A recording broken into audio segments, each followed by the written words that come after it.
Pagi ini saya mau bicara satu tema yang baru. Kita mau bicara sesuatu yang secara rohani. Yang saya kasih judul ini rohani, saudara ya. Berusahalah mencapai tanah Kanaanmu. Kanaan di sini arti Kanaan rohani. Karena kita orang Kristen kan gak harus ke Israel. Kalau punya berkat ke Kanaan Israel, bagus ya. Tapi masih pandemi juga kan, sekarang belum bisa barangkali ke Israel. Tetapi yang saya mau tekankan kepada setiap kita lewat nasihat Rasul Paulus bahwa tanah Kanaan, Paulus katakan setiap kita orang Kristen harus berusaha memasukinya. Kanaan rohani itu memang orang Kristen harus mengalaminya. Nah itu bicara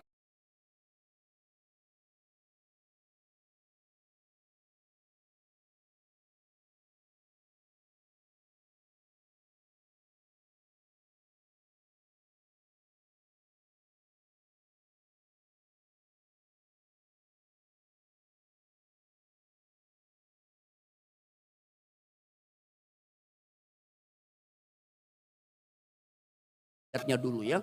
Ulangan pasal 11 ayat 8 dan ayat 9. Saya baca ayat 8, nanti 9-nya sama-sama, saudara ya.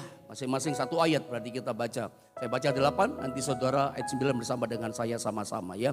Begini kata firman ayat yang ke-8 dalam Ulangan 11. Jadi kamu harus berpegang pada seluruh perintah yang kusampaikan kepadamu pada hari ini, supaya kamu kuat untuk memasuki serta menduduki negeri kemana kamu pergi mendudukinya. Ayat 9 sama-sama kita baca 2 dan 3. Dan supaya lanjut umurmu di tanah yang dijanjikan Tuhan dengan sumpah kepada nenek moyangmu untuk memberikannya kepada mereka dan kepada keturunan mereka suatu negeri yang berlimpah-limpah susu dan madunya. Puji Tuhan. Hal pertama dalam pengajaran firman Allah pagi ini yang saya mau sharingkan, saya penting sampaikan pada saudara adalah begini. Setiap kita itu ternyata harus berusaha.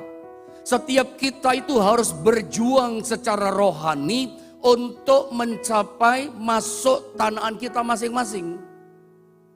Tadi saya sempat berkata pada saudara, saya mau tanya nih sama saudara, rindu gak saudara ya Indonesia negara tercinta kita mengalami transformasi.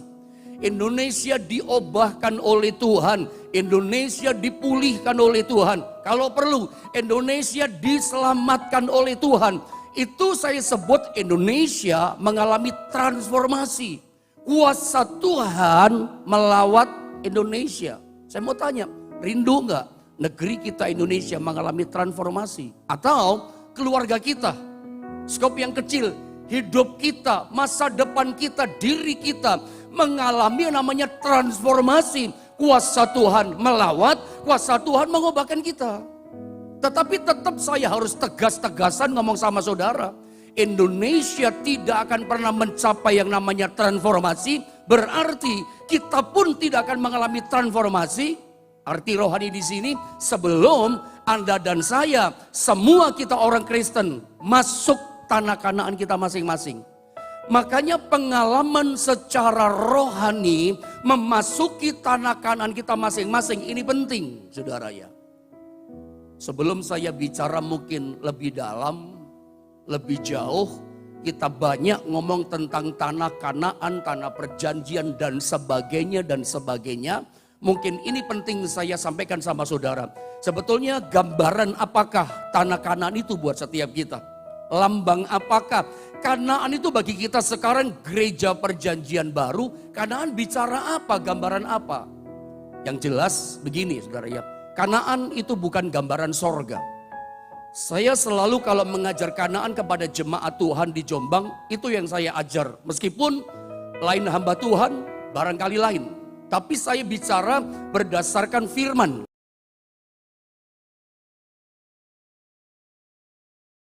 Kanaan bukan gambaran sorga. Sebab di Kanaan masih ada peperangan. Ya, sorga tidak ada peperangan. Sorga adalah tempat yang menyenangkan. Sorga adalah tempat yang damai. Barangkali hanya bagi orang yang punya pengertian tertentu, orang mengatakan sorga tempat yang gak nyaman. Memuji Tuhan terus, menyembah Tuhan terus. Ya kepanjangan kalau saya ngomong itu saudara ya. Tetapi memang setiap hari kegiatan kita di sorga, kalau di sana nggak ada hari sih, cuman itu kan istilah saya bahasa manusia. Mau ngomong bagaimana ya, sorga kan tempat yang abadi. Nggak ada detik, nggak ada menit, nggak ada jam, nggak ada waktu dalam keabadian. Tapi bahasa kita mesti ngomong begitu supaya Anda nangkep. Bahwa setiap saat, setiap waktu kegiatan kita cuman memuji, menyembah, menghormati Tuhan. Cuman itu.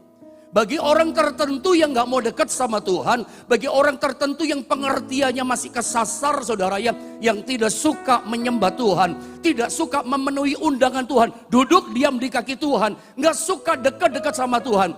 Orang itu pasti berkata, sorga bukan tempat yang menyenangkan. Gak siap dia. Lah kalau ada nggak senang di sorga, mau senang di mana? Sebab di tempat abadi cuma 2 tempat. Kalau Anda nggak mau masuk sorga, ya parkirnya di neraka. Di sana abadi, tersiksa menderita selama-lamanya. Makanya saya mau katakan sama saudara, mungkin cepat saja. Kanaan bukan bicara sorga. Sebab di Kanaan masih ada peperangan. Ya. Sorga tidak ada peperangan, sorga tempat yang damai, tempat yang indah, tempat yang menyenangkan, tidak ada permusuhan, tidak ada saling menyakiti. Sorga tempat yang penuh damai sejahtera. Pertanyaannya, rindu nggak saudara mencapai sorga itu? Sorga tempat menyenangkan, tapi tetap saya katakan, Kanaan bukan bicara sorga. Kalau saya balik, rindu nggak mencapai Kanaanmu? Apakah saudara rindu mengalami namanya Kanaan secara rohani? Nah, Kanaan bicara apa? Saya tulis di screen saudara di situ atau di televisi saudara yang ada YouTube-nya. Tanah Kanaan adalah gambaran satu tingkat di mana kita makin sempurna serupa seperti Kristus. Kanaan adalah gambaran kehidupan orang Kristen mengalami perubahan. Perubahan kehidupannya semakin karakternya serupa seperti Kristus. Kita mengalami tingkat pertumbuhan rohani yang penuh. Mengalami kedewasaan penuh dalam Tuhan. Kita mengalami namanya rohani yang matang di situ. Makanya orang Kristen yang mengalami tingkat kedewasaan rohani yang matang, makin hari makin diobahkan, makin hari karakternya semakin seperti karakter Kristus. Orang itu nanti akan memasuki namanya tanah Kanaan bagi dia. Mengalami apa? Kelimpahan susu dan madu. Orang Kristen yang mengalami karakternya diobahkan serupa seperti Kristus, makin dewasa rohaninya, nggak kanak-kanak terus. Ya, makin matang rohaninya. Kalau istilah manusia pertumbuhannya makin tua, makin banyak pengalaman, makin dewasa rohaninya. Orang itu akan disediakan Tuhan mengalami tanah Kanaan rohani, mengalami kelimpahan susu dan madu. Kekurangan sudah terlambat, kemiskinan nggak terjadi lagi. Kenapa? Dia dipelihara oleh berkat dari sorga. Jadi untuk mengalami tanah Kanaan secara rohani, untuk memasuki tanah perjanjian itu tidak bisa instan. Itu Anda perlu catat bagian awal. Gak bisa instan, tumpang tangan langsung berbahasa roh, langsung geblak gitu saudara ya. Lepak oleh pendeta dikejar-kejar. Kan begitu kan model sekarang, aneh-aneh saudara ya. Itu namanya instan. Lalu Anda pikir begini, saya udah diurapi Tuhan, lalu Anda kejar pendeta. Anda berpikir, wah saya udah ngalami Kanaan. Belum, itu belum apa-apa. Belum apa-apa. Sebab untuk memasuki Kanaan, gak bisa instan begitu. Sekedar tumpang tangan, geblak, lalu ada kejar pendeta. Itu instan. Bukan itu maksudnya. Ini perubahan karakter loh. Ini perubahan yang dibentuk dari hari demi hari. Makin lama makin cinta Tuhan. Makin lama makin matang dewasa rohaninya. Tidak bisa instan untuk masuk tanah Kanaan kita. Kelimpahan. Makanya saya suka ajarkan ini sama jemaat di Jombang. Dan ada mesti nangkep. Ya, meskipun dari angle-angle yang baru yang saya berikan. Kenapa saya harus ngomong tentang tanah Kanaan rohani? Kita mesti berjuang, berusaha memasukinya. Karena disitulah kita mengalami transformasi betul, saudara. Ingat, bangsa Israel, selalu saya ajarkan dalam pengajaran firman, itu pernah hidup di 3 jenis tanah. Ya, yang pertama adalah tanah Mesir. Di tanah Mesir, Israel tuh kurang terus. Kurang kasih, kurang anugerah. Ya, kurang apa lagi? Kurang mujizat. Kurang apa lagi? Kurang makan, kurang minum. Kurang harga diri, diinjak, gak punya hak. Sebab jadi budak rodi, semuanya kurang. Waktu kurang, tidur kurang, istirahat kurang. Dikasih waktu, makan dicatu, minum dicatu, tidur istirahat dicatu. Banyak istirahat dipecut. Sebab budak gak punya harga diri. Ketika Israel tinggal di jenis tanah pertama, di tanah Mesir, Israel serba kurang. Makanya ada istilah the land of not enough. Kurang terus. Ya, kurang kasih, kurang pertolongan, semuanya kurang. Tapi Tuhan baik, Tuhan baik. Tuhan gak biarkan umatnya Israel yang disayanginya terus tinggal di jenis yang pertama. Kurang terus, ya, anugerah kurang. Tuhan tolong, gak datang-datang tuh pertolongan. Terus menderita, Tuhan pulihkan saya, gak pulih-pulih. Kurang pemulihan, kurang semujizat, ya kurang semua. Tuhan gak biarkan. Lewat Nabi Musa yang dipilih oleh Tuhan, Tuhan akhirnya keluarkan bangsa Israel dari tanah kekurangan, dari tanah kemiskinan untuk dibawa masuk ke tanah Kanaan. Nah, sebelum masuk tanah Kanaan, mereka mesti lewat yang namanya padang gurun. Ada istilah the land of just enough. Apa ya, just enough itu pas-pasan, cukupan.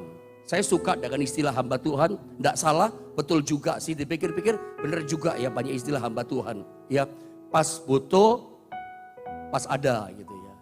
Pas butuh bayar uang sekolah anak puluhan juta, pas ada gitu. Itu kan bukan kebetulan. Memang pas-pasan Tuhan mengadakan. Setiap butuh modal Tuhan adakan. Ada saja dikirim berkatnya. Karena itulah kondisi di padang gurun. The land of just enough. Pas butuh, pas ada. Cukupan pas-pasan. Satu jubah pas untuk 40 tahun. Satu sepatu kasut pas untuk 40 tahun. Itu mujizat ya. Sepatu tidak rusak, jubah satu nggak rusak. Sampai 40 tahun masuk tanah Kanaan. Luar biasa. Ya. Pas butuh roti makan, roti turun dari sorga. Butuh air, gunung air keluar batu. Cukupan sepanjang di padang gurun. Tapi saya ingatkan, rencana Tuhan, destininya Tuhan buat umatnya bukan jenis tanah pertama, tanah Mesir. Kurang terus. Destiny Tuhan buat kita juga bukan tanah padang gurun. Pas terus, kurang terus. Kebanyakan saya suka bilang, umat Tuhan orang Kristen ada di dua tanah ini. Bulan September belum habis, sudah gak ada berkatnya. Kurang berarti kan. Pak kurang pak gak cukup pak. Kadang kita di tanah Mesir. Kadang ada yang pas gitu ya, di padang gurun. Saya ingatkan, rancangan Allah bukan Mesir buat kita. Yang percaya katakan amin. Dan rancangan Allah destininya bukan di padang gurun. Bukan. Coba saya bantu satu ayat ya. Ulangan, tadi saya gak sempat tulis ini ayat. Ulangan pasal 6, baik. Ayat 23, terima kasih multimedia.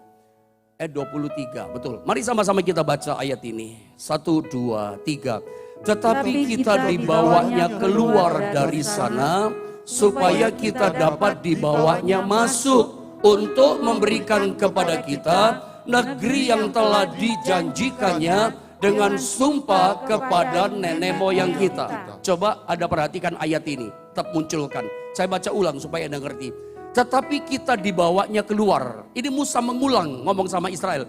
Israel diingetin, lu tetap setia sama Tuhan loh. Dia ngomong ini supaya mereka taat untuk masuk tanah Kanaan. Diingatkan dalam kitab Ulangan. Ulangan tuh diulang lagi perkataannya. Makanya kadang-kadang firman Tuhan perlu diulang supaya lebih nancep. Bukan sekedar pengulangan, oh pendeta kurang bahan, bukan itu. Supaya lebih nancep firman Allah. Musa pun mengulang kepada perkataan firman kepada umatnya. Makanya muncul ada kitab ulangan. Kitab ulangan itu semua diulang dalam kitab Keluaran Imamat, diulang-ulang di situ. Saya baca ya.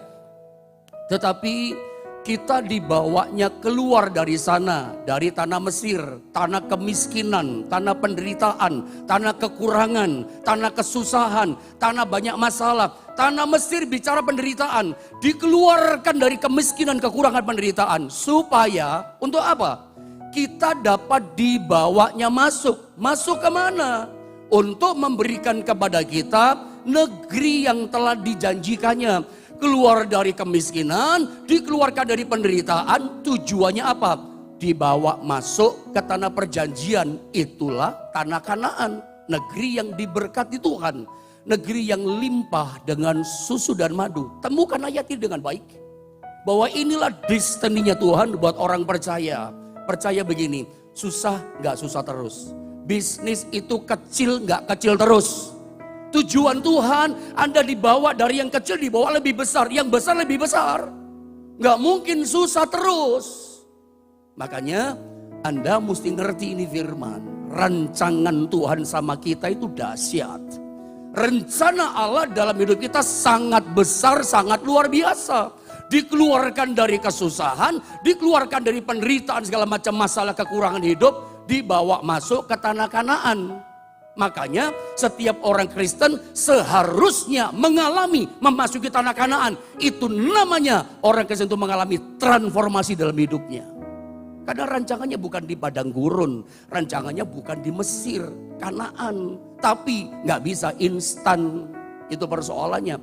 Saya akan jelaskan bagaimana cara memasuki itu, Kanaan. Nah, tadi kita bicara dua tanah ya. Di tanah Mesir kekurangan, masih bicara itu.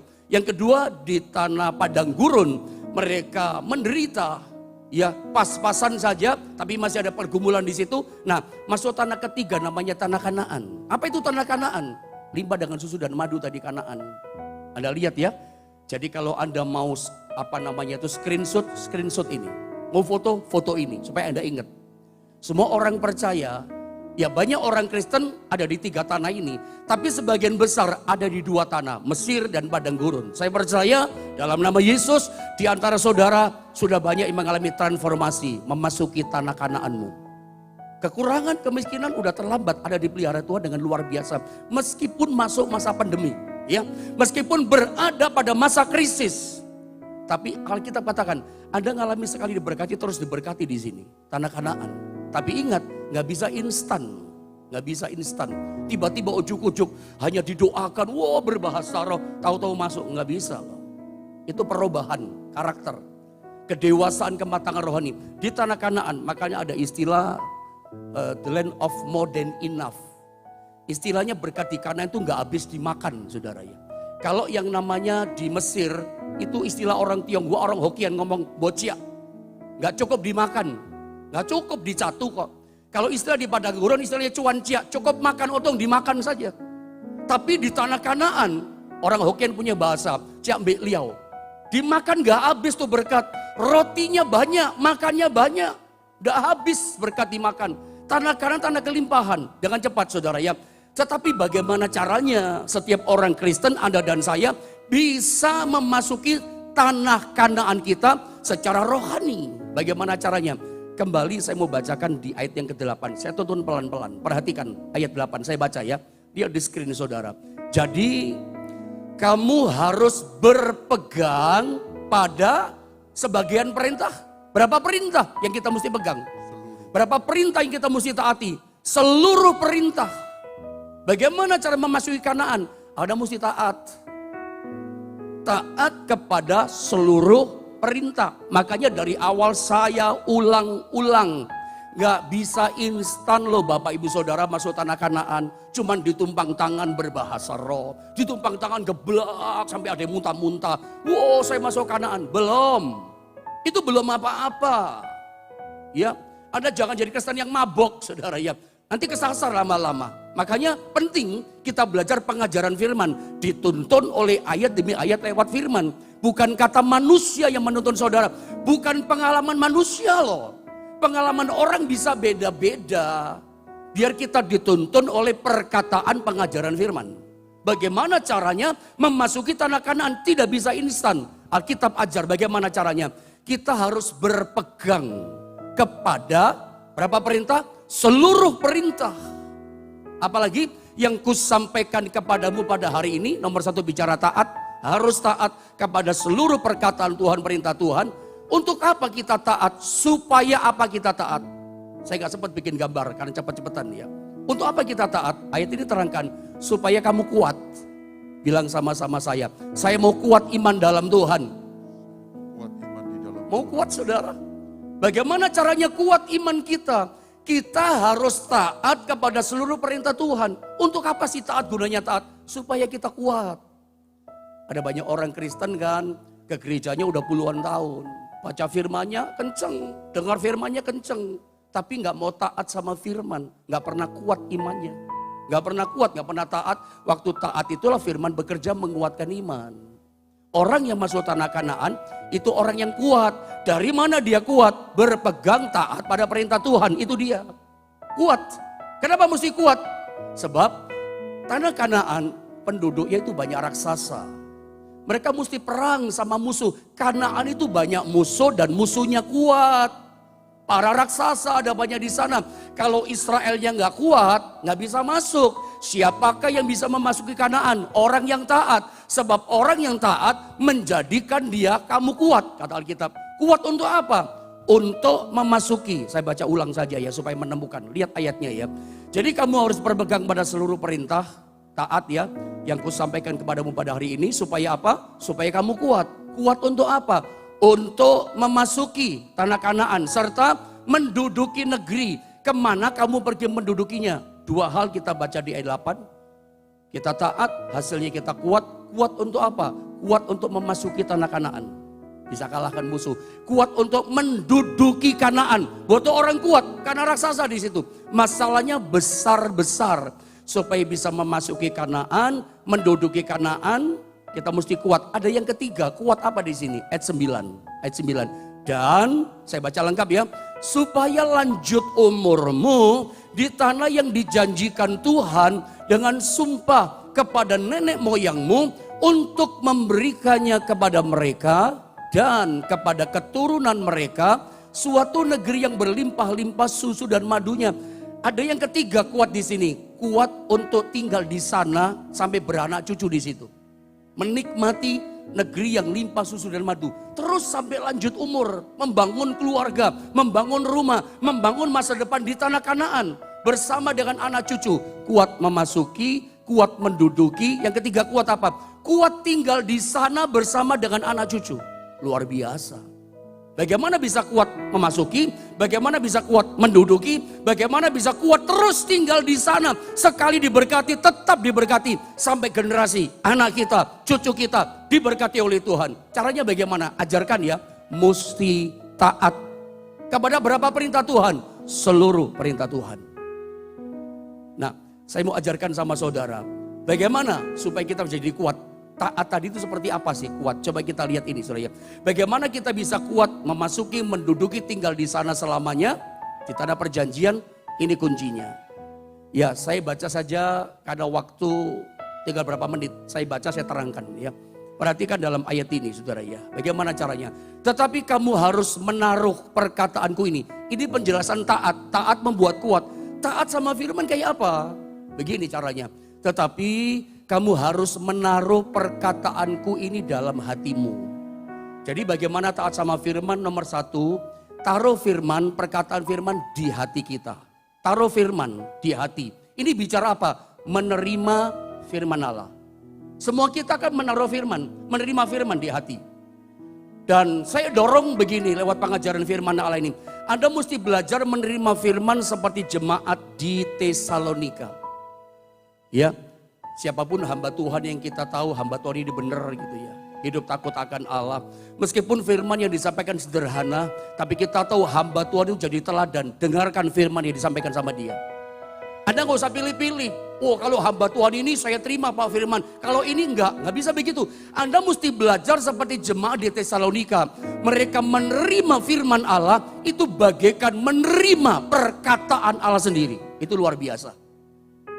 Menerima firman seperti itu. Jadi nomor satu, Anda mesti terima firman, simpan di hati, menerima firman. Yang kedua dikatakan, dan dalam jiwamu. Menerima firman Tuhan di hati itu namanya menerima, lalu taruh di jiwa. Jiwa itu bicara merenungkan firman. Dalam jiwa itu ada namanya pikiran, perasaan, kehendak. Jiwa tiga isinya, pikiran, perasaan. Firman Allah yang sudah kita terima di hati kita, itu taruh di jiwa. Maksudnya apa? Pikirkan firman Allah itu. renungkan firman. Firman ditaruh di jiwa, itu direnungkan, dipikirkan, dirasakan. Pikiran, perasaan, kehendak itu jiwa. Rasa, dikecap. Merenungkan firman. Anda pasti tanya merenungkan firman kayak apa? Saya itu punya gambaran merenungkan firman yang saya suka ajarkan sama jemaat di Jombang untuk ngerti. Merenungkan firman itu seperti apa sih? Merenungkan firman Tuhan itu kayak dikecap, dicerna. Seperti orang makan mesti dicerna. Kalau Anda makan apa saja, mau makan nasi, makan apa saja ya. Kalau Anda nggak cerna, dikecap, nggak dirasa, langsung ditelan. Kenyang sih kenyang, tapi makanan yang kamu makan nggak jadi energi, nggak jadi kekuatan. Apa sebabnya orang Kristen makan firman, dengar firman, ya? Tapi nggak dicerna itu firman, nggak direnungkan, langsung ditelan saja. Ya nggak pernah jadi energi, imannya nggak pernah kuat. Puluhan tahun dengar firman. Bahkan saya sering dengar orang berkata begini, Pak Yohanes, ini orang tiap hari lo baca firman pagi siang malam. 1 hari 3 pasal baca, tapi khawatir terus, takut terus. Loh kenapa begitu? Baca firman, dengar firman, baca janji Allah, tapi khawatir terus, takut terus. Loh, artinya dia gak punya energi iman dong. Artinya firman yang dia baca itu tidak melahirkan kekuatan. Kenapa? Sebab dia cuma baca. Sebab dia cuma dengar firman pagi ini, tapi gak pernah dicerna. Gak pernah direnungkan di jiwanya, gak pernah dikecap. Tahu dicerna, langsung ditelan. Gambarannya begini ya. Saya suka kasih contoh sama jemaat di Jombang. Anda makan kacang 3 kg, itu kenyang tidak? Atau 5 kilo makan kacang, kenyang enggak? Pasti kenyang. Meskipun Anda makannya ditelan. Ada orang enggak ya kira-kira ya makan kacang begitu ya, 3 kilo lah. Ya banyak 3 kilo ya, itu enggak dikunyah. Ya langsung ditelan gitu saudara. Saya mau tanya, kenyang enggak makan kacang 3 kg tanpa dikunyah setelah? Ya kenyang. Tapi kasihan nanti bisa-bisa sakit perut ya nggak dicerna. Jangan-jangan begini, kacang yang langsung ditelan saudara ya, itu waktu tidur dia miring, itu kacangnya ikut miring bunyi, dung dung dung dung dung. Nanti putar kanan lagi bunyi lagi, dung dung dung dung. Apalagi besok pagi ke WC, masuk kacang, keluar, oke serius keluar kacang saudara ya. Masuk kacang, keluar kacang, kenapa? Tidak dicerna, coba. Memang kenyang di perut. Tapi tidak jadi tenaga, tidak jadi energi, tidak berubah jadi kekuatan. Kenapa? Langsung ditelan sampai melotot-melotot matanya saudara ya. Dicerna itu penting loh. Makanya banyak orang Kristen gak mau cernakan firman, gak mau merenungkan firman. Cuman dengar, oh bagus ya firman, oh baik ya firman. Bagaimana sih merenungkan? Dipikirkan, dikecap, kayak domba ya. Ada lihat domba di bawah pohon, itu terus mulutnya gerak. Itu bukan makan permen karet ya, itu mencerna. Rumput dimakan, udah halus, masukin perut. Dikeluarin lagi, dikecap lagi, masukin lagi, keluarin lagi, dikecap lagi. Terus mulutnya gak diem, itu mencerna. Gak pernah diem. Bagaimana sih merenungkan firman? Dipikirkan, dikecap, dirasakan. Jadi buat pertanyaan sebanyak-banyaknya buat firman yang kita dengar. Firman yang kita baca. Buat pertanyaan gini. Seperti ini contoh ya, gelas ini, aqua ini kok bentuknya bulat kok dari plastik, kenapa ya? Ini airnya sumbernya dari mana? Ini air kok bisa diminum, prosesnya bagaimana katanya dari gunung. Tapi prosesnya kayak apa ya? Kita bikin pertanyaan-pertanyaan. Kok janji Tuhan gini ya? Aku janji diberkati tapi harus gini. Bikin pertanyaan, itu namanya merenungkan. Saya berharap apa yang saya katakan sedikit ini bisa membantu saudara. Oh, merenungkan firman begitu ya. Selama ini pendeta saya gak pernah merenungkan, gak pernah mencerna. Pantesan dengar firman, baca firman, gak pernah jadi iman buat kita. Gak ada kekuatan, tetap dikuasai ketakutan, tetap dikuasai kekhawatiran. Ada apa-apa, ini boleh gak, itu boleh gak. Selalu begitu, kanak-kanak. Padahal masuk tanah Kanaan nggak bisa begitu. Mesti berkembang, bertumbuh, mantap matang rohani kita. Jadi ada 2 hal. Yang pertama menerima firman, simpan dalam hati itu menerima. Kemudian taruh di jiwa, direnungkan firman. Masih ada yang lain. Kamu harus mengikatkannya sebagai tanda pada tanganmu. Jadi perkataan firman Allah yang tertulis itu diikat sebagai tanda di tangan. Apalagi? Dan haruslah menjadi lambang di dahimu, diikat juga di dahi. Saya kasih gambar sama saudara ini. Itu namanya Sema Israel. Sema Israel, begitu, Sema Israel. Sema Israel itu, kotak itu berisi Sema, berisi perkataan Tuhan. Intinya cuma 3. Allah itu esa. Yang kedua, isinya adalah Kasihilah Tuhan Allahmu dengan segenap hatimu, dengan segenap jiwamu, dengan segenap kekuatanmu, dengan segenap kekuatan akal budimu. Yang ketiga, isinya gini, kasihilah sesamamu manusia seperti dirimu sendiri. Jadi inti kesimpulan dari semua firman Allah itu ditaruh dalam sema ini, kota ini. Ditaruh di mana? Diikatkan di lengan, di tangan. Ditaruh di tangan. Jadi zaman sekarang kita orang Kristen gak perlu mengikatkan firman Allah, kata-kata firman di tangan kita. Gak perlu, itu orang Yahudi. Bagi kita refleksinya adalah melakukan firman. Menerima firman, merenungkan firman, melakukan firman.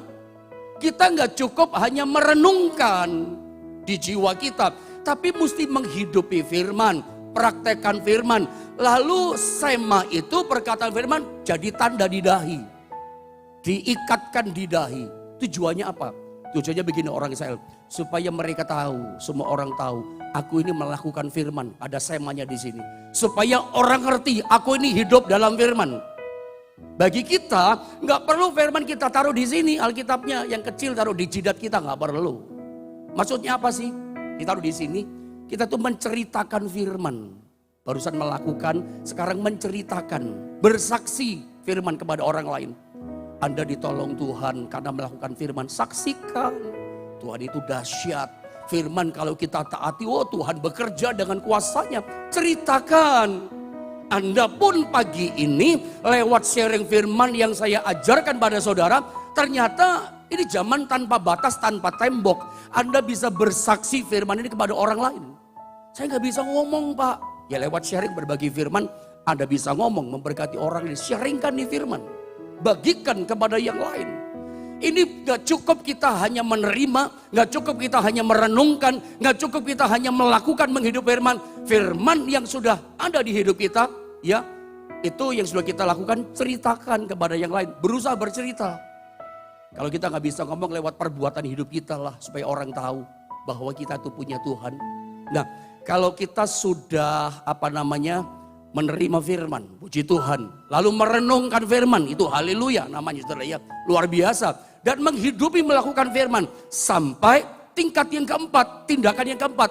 Kita menceritakan firman kepada orang lain. Berbagi sharing firman. Kita bisa cerita firman, kasih nasihat sama orang. Kalau firman udah 4 langkah di kita, itu namanya kita udah penuh sama firman. Makanya saya tuliskan di gambar ini saudara ya. Ketika firman Tuhan menguasai hidup kita, 4M. Menerima, merenungkan, ya. Lalu kita melakukan dan menceritakan firman. Itu namanya ada anak Tuhan yang firman Tuhan menguasai hidup kita. Kita disebut sama dengan penuh dengan firman. Udah menerima, direnungkan, dilakukan, ceritakan firman. Bisa bercerita karena penuh firman. Firman menguasai kita, maka kita penuh dengan firman. Penuh dengan firman, itu kata Alkitab penuh dengan roh. Saya berhenti di sini. Kalau Tuhan kehendaki, ya bilang janji ya gak janji ya. Tapi kalau Tuhan kehendaki, saya akan buka ini besok. Penuh dengan firman, itu sama dengan penuh dengan roh. Karena ayat ini berkata, Yohanes 6:63, rohlah yang memberi hidup. Daging sama sekali tidak berguna. Perkataan-perkataan yang kukatakan kepadamu, itulah firman Allah, adalah roh. Jadi ternyata firman yang kita baca, firman yang kita dengar, itu bukan sekadar tulisan perkataan, itu perkataan roh dan hidup. Makanya gak heran, kita lemah dengar perkataan firman itu kayak roh, itu menghidupkan kita. Yang lemah jadi kuat. Penuh firman, dikuasai firman itu penuh firman sama dengan penuh roh. Apa yang terjadi kalau ada penuh firman sama dengan penuh roh? Wah dahsyat loh. Firman itu penuh di sini luar biasa loh, yang kita katakan jadi. Itu dahsyat tuh kalau kita penuh firman. Tapi hari ini kita sudah punya 4 langkah ya. Bagaimana kita kuat. 3M tadi ya. Menerima, merenungkan, lakukan, dan menceritakan firman. Itu akan membuat kita kuat memasuki, kuat menduduki Kanaan. Apalagi kuat tadi, kuat tinggal di Kanaan selamanya sampai anak cucu kita. Sekali diberkati, terus diberkati oleh Tuhan. Ketaatan itu kuncinya.